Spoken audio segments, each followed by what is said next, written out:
చంద్రబాబు మోసపూరిత వాగ్దానాల వల్ల ప్రజలు చాలా కష్టాలు పడుతున్నారు. రైతులు, చేనేతలు ఆత్మహత్యల పాలవుతున్నారు.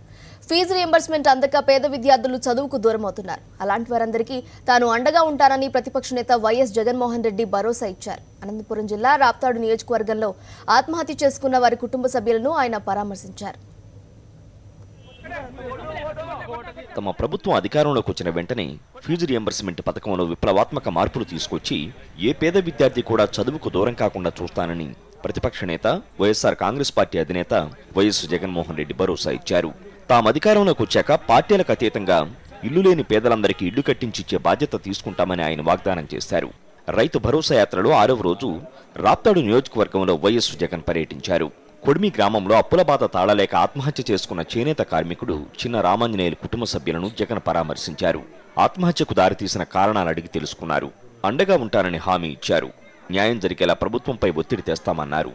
నరసనాయనకుంట గ్రామంలో ఆత్మహత్యలు చేసుకున్న రైతులు లక్ష్మణనాయక్ కుటుంబ సభ్యులను జగన్ పరామర్శించారు.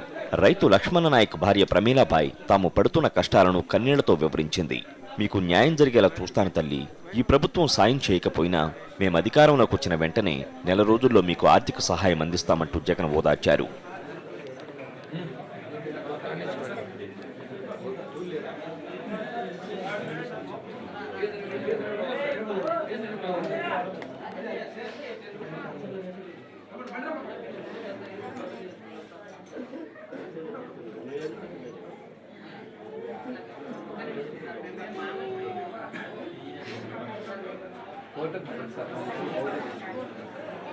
అనంతరం అక్కడి నుంచి అదే గ్రామంలో ఆత్మహత్య చేసుకున్న రైతు లక్ష్మణనాయక్ ఇంటికి వెళ్లి కుటుంబ సభ్యులను పరామర్శించారు.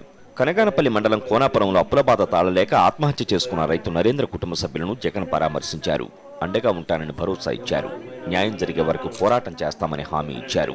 కనగానపల్లి మండలం పాతపాళ్యంలో ఆత్మహత్య చేసుకున్న రైతు ఎం సుధాకర్ రెడ్డి కుటుంబ సభ్యులను జగన్ పరామర్శించారు. అప్పు చేసి పొలంలో బోర్డు వేశాం.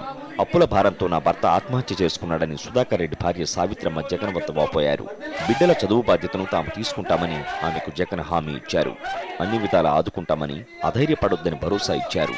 కనగానపల్లెలో ఇటీవల ఆత్మహత్య చేసుకున్న కరుణాకర్ కుటుంబ సభ్యుల్ని జగన్ పరామర్శించారు.